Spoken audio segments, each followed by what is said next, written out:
This video shows you how to build acoustic panels and bass strap wedges from PineWood, canvas and picture frames to make your room sound better. Here we've got some canvases that we will be stripping down, to its bare frame build.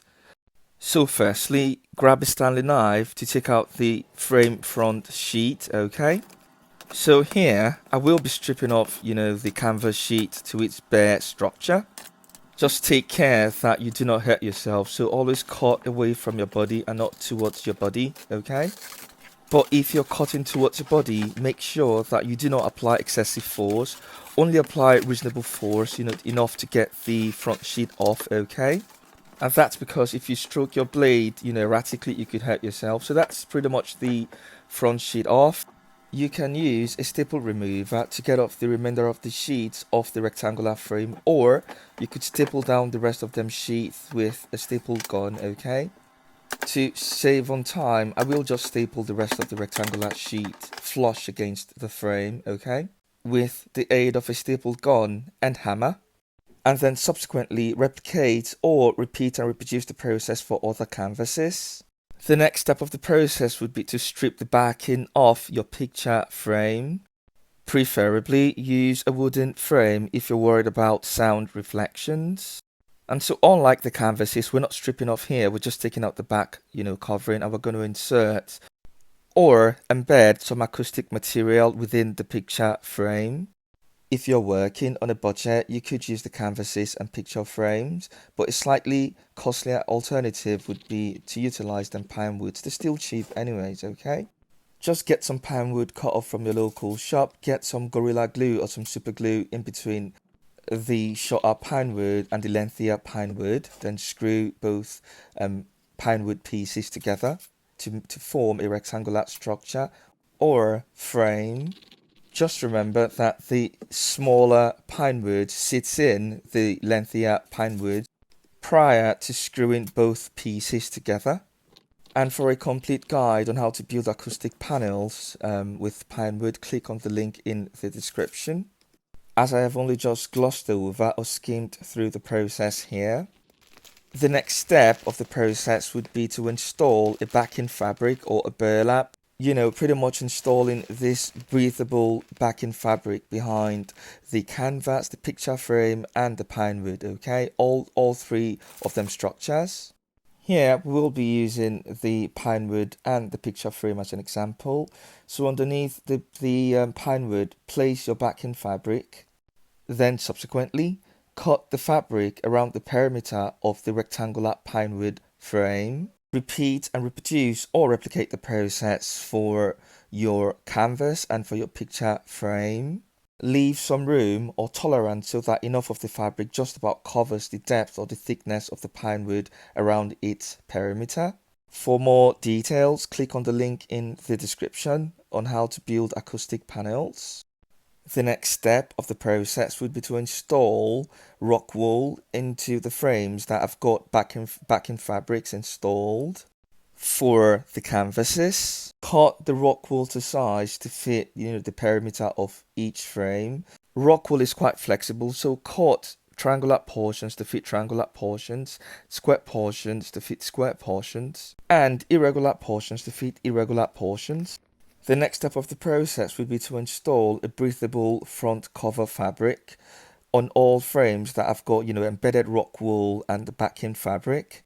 And so, if you're working on a budget, you can install your breathable bed sheets or a slightly costlier alternative, which is your acoustic fabric, if you're worried about aesthetics and quality. So, we're pretty much replicating the process as in the case of the back cover, We're just, spreading the front cover over the RockWool frame thickness or depth and, using a staple gun to staple the front cover onto the frame. Depending on how thick your breathable front cover sheets are, you can double the material or you can just use one single sheet if it's quite durable. And you can see that the cuts, on the front sheets are not exactly pristine, and that's because, these are the leftovers of, front cover sheets that have been utilized on other panels. And to save on time, I've just folded it to give it more of an aesthetic and pristine look.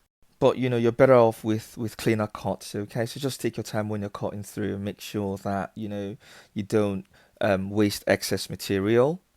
The next step of the process would be to install D-rings and hanging wire at the back of your acoustic panels. Drill to the required depth, select, the appropriate drill bit that is slightly underneath the threading profile of your screw. Mask your drill bit using the full length of your screw so that you do not drive too deep into the wood. Do not drill through the front fabric as the drill bit could get caught or stuck in the fabric. Raise the front cover fabric to install the D-rings, or you're better off installing the D-rings just before you install the front cover. The next step of the process would be to replicate or repeat and reproduce the process for the front cover acoustic sheets. And so, provided you've got, the required tolerance around the perimeter of your acoustic frame, which will evidently latch onto the frame's thickness, cut, around the perimeter of your acoustic sheet. Staple with a staple gun to secure the front acoustic sheet onto the frame and backing fabric. And that's pretty much, the build or the assembly of your acoustic panels done for the cost-effective front cover bed sheets and the slightly more costlier acoustic sheets or quality sheets. And so the next stage of the process would be to assemble base traps or wedges using picture frames and PineWood with normal bed sheet breathable clothing and acoustic sheets. So first, select the screw and the drill bit that will be utilized in linking or assembling two picture frames together. Ensure that your screw doesn't go beyond the depth or thickness of the picture frame. And also ensure that you mask your drill bit with the length of the screw so that when you drill through your picture frame, it doesn't exit on the other side. The angle bracket will provide the desired robustness for both of them picture frames that will be utilized to build the base strap build. Measure the length of your frame, and decide where you'd want to locate your angle bracket. You can decide to locate it at the mid-center, at the very top, or further down. 2 or 3 brackets adjoining both picture frames should be sufficient enough, as you want them brackets to be evenly distributed. Once sorted, mark out them positions at the mid-center or further to the left or right of the picture frame length. And once we've sorted out the required drilling depth and drilling location, we can proceed to drill holes for the installation of the angled bracket. An angled bracket will be used to secure both frames together. This will provide the basic frame structure or the building block for the base strap. Then subsequently, we select the piezo 2 screw bit to screw down the anchor screw into the wood or picture frame. Push the knob down at the trigger and vary the speed to 1 on the drill, which would be used to screw down the anchor onto the picture frames. Then subsequently, repeat and reproduce the process for other anchor positions on both picture frames. This will form the basic building frame for how the RockWool sits on the sides of the base strap. We can rework or remodify the basic building frame with thicker PineWood of varying lengths. This will be exemplified at a later stage. At this stage, we're just showing how you can improvise if you're working on a budget and haven't got access to building materials. Utilization of PineWood frames would mean a more sturdier frame, okay? Suffice to say, utilization of picture frames just about does the job, but if you want, a frame that's sturdily built, you could utilize PineWood, of greater thickness. The next step of the process would be to measure, mark out, cut, assemble, and install both the top and the bottom bays. Here I have marked out the picture backboard covering that was retrieved from a picture frame. Having marked it up in various positions, the next step would be to cut out the marked positions. These cut out pieces will form the top and bottom base pieces of the base trap building blocks. Once I've cut out all the pieces, I will replicate the drilling process for all them pieces onto the top and base of the base trap, okay? Then subsequently replicate the screw down process for the top and bottom base of the base traps.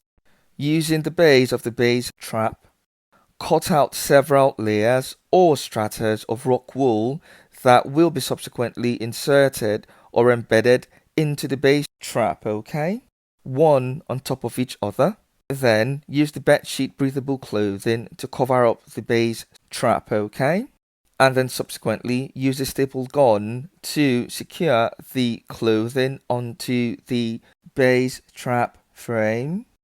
Now that we've been able to work out the bill of materials to build the replica base trap model, we can remodify this process by actually using PineWood and PlyWood at a subsequent stage, where the cutting of the top and bottom base frame would be more refined or aesthetically pleasing, and the side frames of the base trap more sturdier with increased thickness.